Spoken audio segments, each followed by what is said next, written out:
Наконец-то.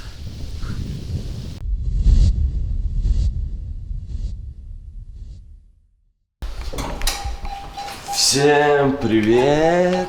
Новый день, выспались, отдохнули, уже позавтракали, наелись. Ришат прям вообще порешал. 11 часов. 11 часов, нормально. Это самое лучшее время, чтобы выходить. Сегодня. Сегодня это самое лучшее время. Куда мы едем? На автовокзал.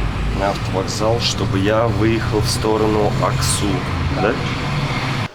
Это железнодорожный вокзал, и здесь же автовокзал. Ришат предложил мне понести рюкзак мой. Тяжелый? Вспомнить молодость. Тяжелый? Ну, среднюю. Средний. При том, что... Килограмм 9, наверное, да? Ну нет, уже 12, я думаю, сейчас даже, да. Еду в Семей, до него сколько? 330 километров. Есть две дороги, есть поновее, поудобнее, но я поеду по той, которая менее удобна, потому что по пути будет Курчатов, да, интересный город. Когда-то он был заброшен, вот посмотрим, смогу я его посетить вообще. Все, Виталий уезжает, наконец-то. Как он достал меня уже. Все, давай. Давай, Счастливо. пока. Спасибо тебе До за встречи. гостеприимство. Увидимся когда-нибудь, где-нибудь. А? За рубль? Да, за рубль. За один. Это у нас тенге сколько будет? 6 тенге. 6 тенге, да? Уф, на улице жаришка, 27 градусов уже. Город Аксу, население 40 тысяч. Самый вообще топ в рекламе, что в Павлодаре, что здесь в Аксу. Это вот такие стразики. Прям очень много где их используют. Какой-то молодец, прям очень сильно продвинул их здесь. Что я люблю Павлодар, я люблю Аксу. Везде вот на этих монументах, знаках находятся вот эти стразики, блестяшечки. Постоянно наблюдаю везде то же самое. И ломбарды, и нотариусы. Прям от этого здесь не скрыться. Перейдем железнодорожные пути и выйдем на трассу.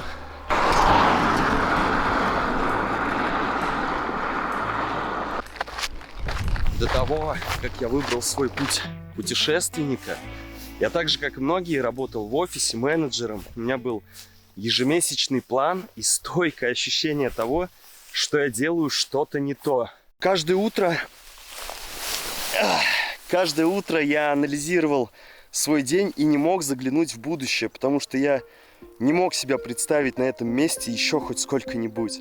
А если бы тогда я не задавал себе правильные вопросы и не боялся бы говорить о том, сколько на самом деле стоит мой труд, я бы стал счастливее намного раньше. Боитесь говорить о зарплате с начальством? Хотите поменять сферу деятельности или не знаете, как грамотно оценивать себя? На эти и многие другие вопросы о карьере ответят Дмитрий Крутов и Александр Волчек.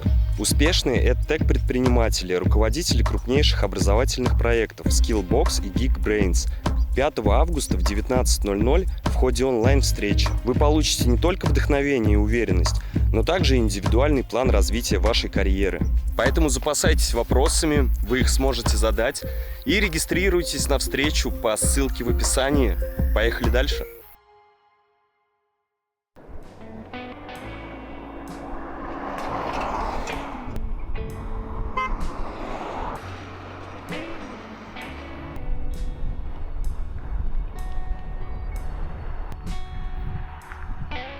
Я вообще так и не сказал, куда я еду.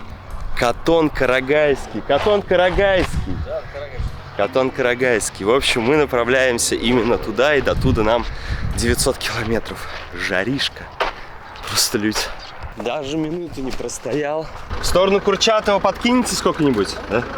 Да, здесь до Катона 900 километров, да, получается? Она меньше. Меньше? Ну, дорога хорошая вообще идет до туда? Ну, да нормальная дорога как. Не жаловался что-то. Ну, здесь пока ехал, нормально. Не, здесь хорошая, но дороги. Я сам сейчас давно же здесь не ездил. Ты ел что-нибудь? У меня там еще ездил. Да, я сыт, спасибо большое. Смотри. Приятного аппетита. Спасибо. Там же погранзона у нас. Погранзона? Это разрешение нужно какое-то делать? Что-то я даже и не знал об этом. Потому что нам-то проблем нет, удостоверение показало, и все. А россиян там надо это надо это узнать. А здесь-то напрямки, там же 3 границы сходятся. Российская, Монголия, Китай. китайская и казахстанская. И Монголия это подальше.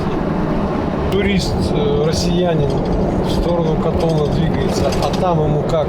Ему же надо будет какое-то дополнительное разрешение брать или как? Приграничная же зона. Сейчас не спрашивают, да? Ну и хорошо, слава богу. С наших-то, да, только удостоверение, больше ничего. А россиянам надо где-то какую-то отметку делать. Потом он сейчас туда заедет, потом попадет, там будет это. Сейчас узнает. Жаришка прям вообще. Асфальт плавится. Сейчас уже на протяжении нескольких километров едем вдоль Иртыша. Решили вот свернуть, посмотреть вообще водичка какая.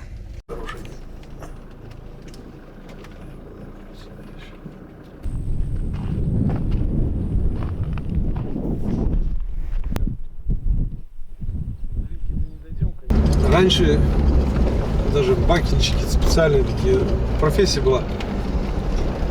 Вот утром у каждого участок реки керосиновые лампы обычные.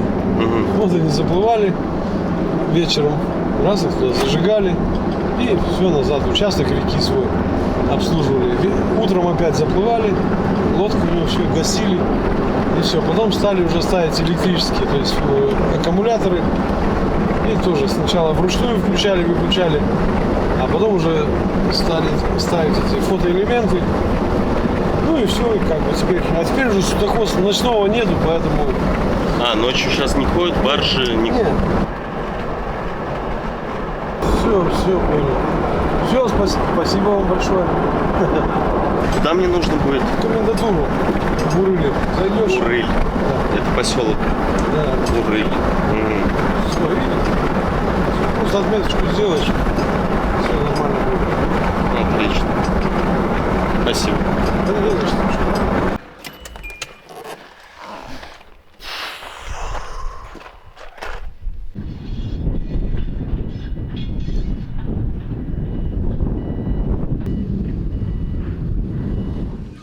Фильм про Казахстан, про вашу область. У вас такая красивая косынка, а вы стесняетесь.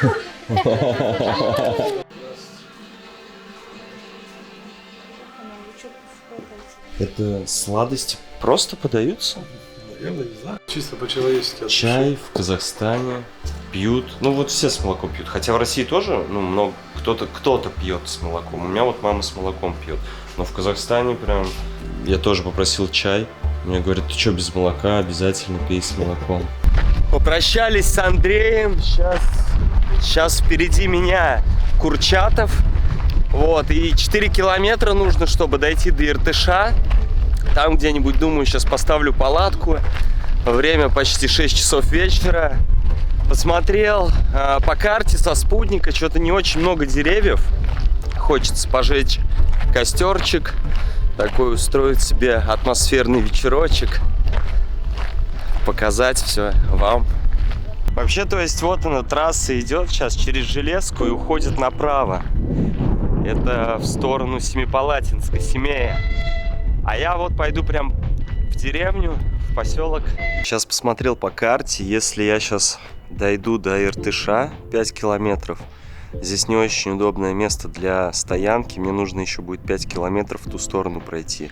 Итого 10 километров. Не очень хочется, поэтому я сейчас встану вот здесь на дороге, проеду где-то 20 километров, 23 километра, и будет подходящее место для моей сегодняшней ночевки. Здесь вот гоняют поезда туда-сюда, формируют. Сейчас подъехала полиция. Я пока разглядывал карту, остановился вот здесь на остановке. Полицейские подъехали. А вы для себя снимаете? Я говорю, да, для себя снимаю. А, ну ладно. Забавно. Хочется надеяться, что вода теплая, удастся покупаться, помыться. Жолен из Болсон. Что значит, поставь лайк и удачной дороги. Я вообще почему хотел в Курчатов? Я прочитал, что это один из заброшенных городов в Казахстане. Вот, но что-то последнее время, как мне сказали, местные сюда возвращаются, и сейчас он совсем далеко не заброшенный. не представляет он для меня особого интереса. Впереди будет что-то гораздо интереснее, куда мне можно отправиться. Солдат, то что офицеры были, загрузили самолет и тупо улетели. И все, и осталось пустовать. Российское гражданство Яма осталось пустовать. Некоторые жители Курчатова туда как поначалу заехали, с мебелью, все квартиры, все оставалось. Но потом со временем делать там нечего было, в пустоту превратилось. Здесь я хотел километров 20-23 проехать, но если мы сейчас проедем 50 километров, там будет город Чиган. Город-призрак. Так что я думаю, это будет гораздо интереснее, и притом Иртыш совсем рядом. Поэтому сейчас можно будет побродить, посмотреть и заночевать, как и планировалось, у реки. А вас как зовут? Меня Николай зовут. Николай, меня Виталий. Очень приятно. Приятно. Всем привет от Николая. Привет.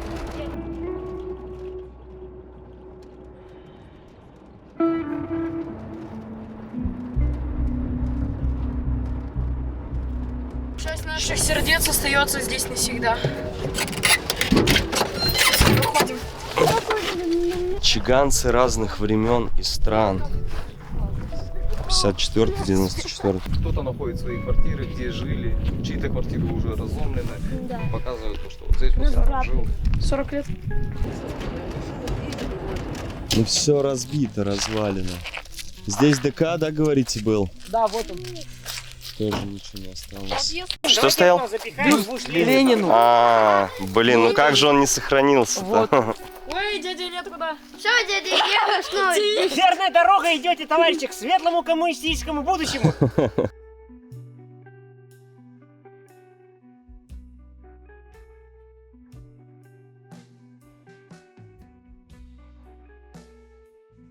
Я говорил, тут невозможно будет залезть. Вот если попробовать сюда повесить доску, допустим. Нет. Это здесь, получается, вот в этих домах жили военные, да? Да, офицеры, обычные солдаты. В этом доме офицеры по-любому жили. Ну, вообще даже обоев не осталось. Да, все. Да тут даже выключатели выдержали. Давайте, удачи вам. До свидания. Все, до свидания. Счастливого боя. Знали, какой это?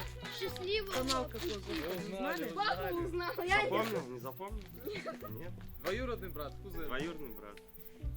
Вот такие веселые ребята попадаются на моем пути. Вообще прям спасибо им большое. Реально обратил внимание, вот почему-то казахи, они какие-то веселые прям.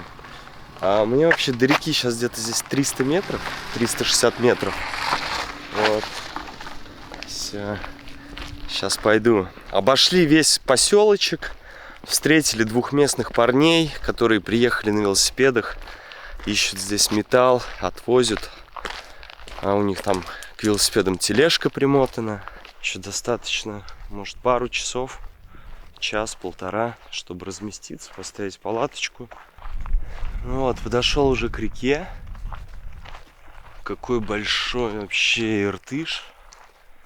Очень здорово. Сейчас бы где спуститься, найти местечко. Ну вот, видел, сюда проехали местные с лодкой. Где-то же они спускаются. Куча комаров. А я в итоге забыл купить что-нибудь от них. Посмотрел по картам, вроде есть какое-то что-то наподобие пляжа. Как раз есть растительность. А это значит, что будут дрова и будет костер. Вообще отлично. Прошел километра полтора и вышел на пляж. Фух. Как я хотел именно такое место. Смотрите, здесь вообще вон диван. Наверное, местные рыбаки здесь отдыхают. Ну, слушайте, я могу вообще здесь прямо ночевать. Здесь совсем недавно кто-то был, вон еще костер даже не потух, я могу его разжечь. Все, сейчас надо ставить палатку все-таки. Потому что что-то я сперва подумал на диване, комаров просто рой. Нужна палатка.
Наконец-то.